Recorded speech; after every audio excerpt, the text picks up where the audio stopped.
14 March 1944. Anzio. A Kentucky coal miner lies face down in the mud. In the next 4 hours, 5 German spotter teams will die. Not one shot fired. Not one alarm raised. And the U.S. Army will spend the next 60 years trying to pretend it never happened.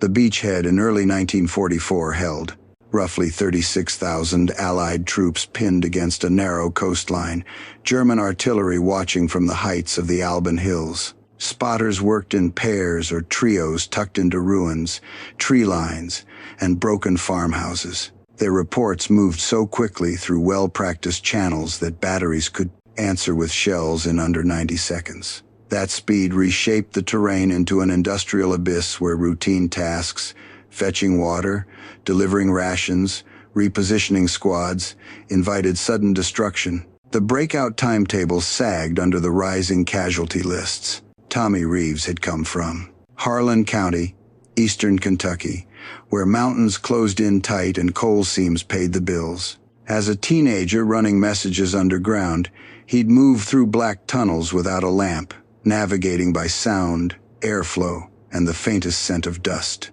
A collapse once trapped him with 6 miners, and he led them out by tracking shifts in echo and breeze, evidence that patterns in darkness could be read if a man focused hard enough.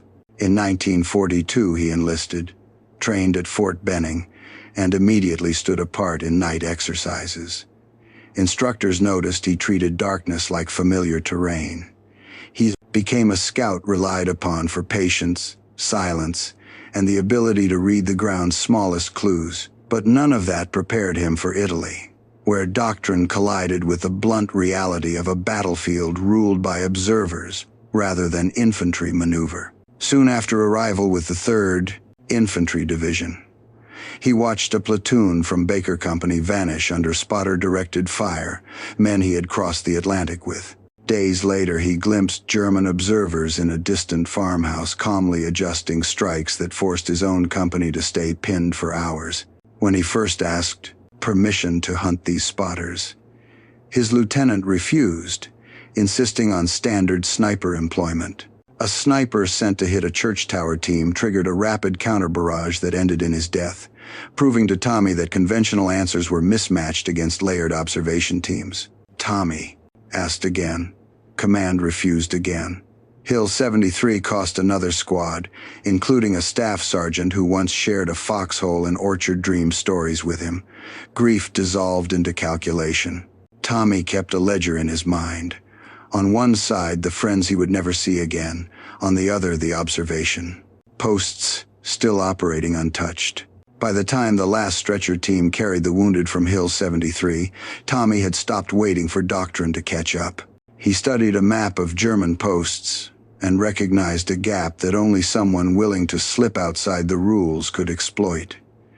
2 nights later, he began constructing a plan to move through their vision rather than around it, fully aware that once he stepped off, there would be no sanctioned path back. The manuals insisted that a scout's duty was to linger at the edges, to observe without ever disturbing the lines that divided one side from the other.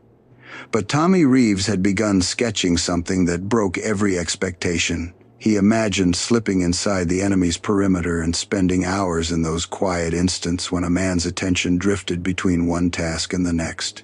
To officers raised on predictable diagrams and comfortable doctrine, it looked reckless. To someone who had once memorized the geometry of a collapsing mineshaft by the groan of its timbers, it felt like stepping back into a language he had always understood. His central idea, what he privately named shadow linking, was less a tactic and more a mental discipline.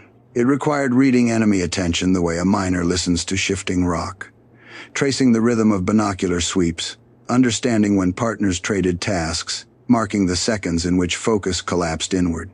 He applied the habits learned underground, mapping each observer's routine the way he once mapped dripping water and creaking beams in darkness. And during early, unauthorized night patrols, he tested the theory by moving closer than doctrine allowed, slipping to within 100 yards of impenetrable positions and easing away again before calling artillery onto places no scout was supposed to reach. One night, he found himself a few yards from a German machine gun nest, close enough to hear small, ordinary complaints spoken in the cold. That moment, simple, almost mundane, confirmed that his method worked. It wasn't about brute stealth, but about precision, knowing exactly when another person's mind drifted, when their awareness narrowed, when they would never think to look for him. Tommy turned these observations into notebooks filled with sweep intervals, partner handoffs, and radio check timing. He produced diagrams, showing arcs of attention and small, time-stamped windows of opportunity. When he handed the report to Lieutenant Ambrose, it was a structured argument for using his method to neutralize enemy spotters before they could direct another barrage. Ambrose read it twice, recognizing the results yet seeing only the risk. From his perspective, Tommy's innovation wasn't bold. It was insubordination waiting to happen. Doctrine demanded that scouts preserve themselves as information assets. Tommy's proposal risked one of their best in a role the Army had never defined. The lieutenant's decision was absolute. Shadow linking was forbidden. Tommy was not to close within 100 yards of enemy positions under any circumstances. The order forced him into a private conflict, his duty to obey versus the cold math he had already worked out. Every day he followed the rule. More. Americans died under artillery directed by observers he could reach but was not allowed to stop. Anzio, in his mind, had become a true industrial abyss. An impersonal system that cared nothing for courage, skill, or sacrifice. It cared only that its observers kept feeding it coordinates. In the 47 days after the order, he watched spotter-directed barrages tear into familiar units, watched the same patterns repeat while doctrine held the division in place. The cost was measurable, preventable, and mounting. By March 14, he had filled a map with 5 of the most lethal spotter sites, each one a node feeding destruction into the beachhead, and he understood that the decision before him no longer resembled a tactical choice. It was a moral one. He could obey and watch predictable tragedy unfold, or he could treat shadow linking as his quiet refusal to let the enemy dictate how his division bled. Before dawn on March 14, Tommy walked away from camp with only a trench knife, 2 canteens, and the folded map in his pocket. He logged no route, sought no permission, and allowed no one the chance to stop him. Ahead, in the darkness, 5 radios waited to shape another day of suffering. He intended to enter the industrial abyss alone and begin disconnecting it one silent step at a time. At 6:47 a.m., Tommy Reeves lay pressed into a cold shell crater, the earth still trembling faintly from distant machinery.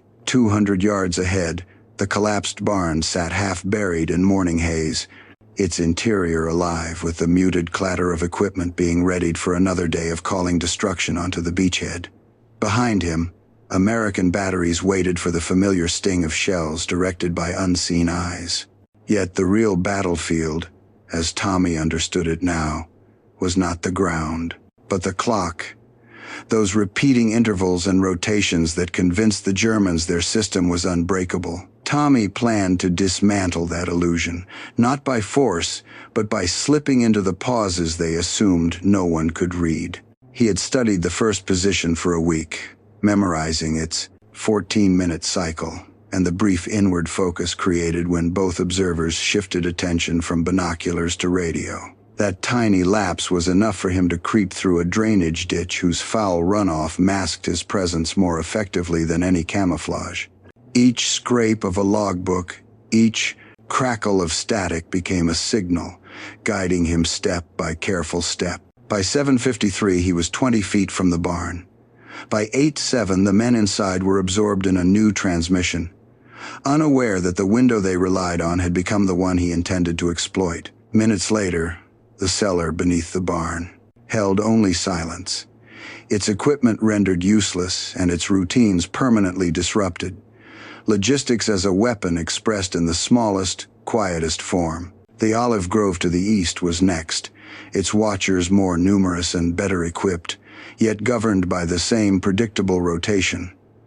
As they gathered over their map to debate corrections, the grove itself shielded Tommy. Wind-driven rustling masked the soft cadence of his movement, just as shifting timbers once concealed his steps in the narrow mines of Kentucky. By the time the grove settled again, the arguments had died mid-sentence, and the radios lay dark, another nerve cut from the network. Hill 73 tested him differently. Its pillbox commanded open ground with disciplined, 30-second sweeps that left almost no room for improvisation. Tommy waited in a crater, patient as stone, until fatigue nudged one spotter to eat and forced the other to compensate. The sloppier scans created just enough irregularity for him to inch forward beneath the scorching midday glare. By the time he reached a collapsed wall section, the voices inside had faded into absent-minded complaints, leaving the structure's interior unguarded at a crucial moment. When he slipped inside and disabled their equipment, the once dominant post became a hollow shell, the anchoring position of the German grid suddenly mute. Fatigue clawed at him now, muscles trembling, vision stinging. Yet the final two positions demanded even more precision. A burned farmhouse and a tree-line post watched each other, forming a mutual security loop impossible to breach in daylight. So he waited for darkness, the element that sharpened his senses and dulled theirs. He watched cigarette embers flare and fade, marking brief lapses in night vision. The farmhouse team, lulled by exhaustion, never sensed his presence as he quietly neutralized their ability to communicate and used their radio to send a stream of misleading signals toward the tree-line. Those signals sparked confusion. Raised voices drifted across the dark as the watchers debated malfunction or threat. Guided by their distraction, Tommy crossed the last 400 yards, the silhouette of their small lamp pulling him toward them like a fixed star. Inside the tent, he found them still arguing, their attention turned inward, their system finally working against them instead of for them. Moments later, the tree-line post joined the others in enforced silence, its routines undone by their own assumptions. The operational ledger closed with 5 positions neutralized, 12 observers removed from the network's function, and 5 radios rendered useless or misleading. No shots echoed across the line, no alarms rippled through the morning, only the quiet absence of the battlefield's most dangerous rhythm. When it finally ended, Tommy sank against a tree, breathing hard, his uniform streaked with sweat and grime. The weight of the sustained tension made his limbs feel heavy, almost foreign. The walk back to Allied lines was slow and unsteady. At one point he nearly stumbled into a sightline that would have put him at risk of friendly fire, saved only by a sentry who recognized him in time. Near midnight he re-entered camp, his lieutenant waiting with a look that blended shock, worry, and the beginnings of realization. When Tommy unfolded his map across the table, the 5 red marks formed a pattern his superior did not want to accept. According to regulation, Tommy had overstepped every boundary. According to survival, he had done precisely what the situation required. And as dawn broke and German barrages fell, scattered and uncertain across the beachhead, higher command began to understand that someone had quietly refused the enemy's game and shifted the battle's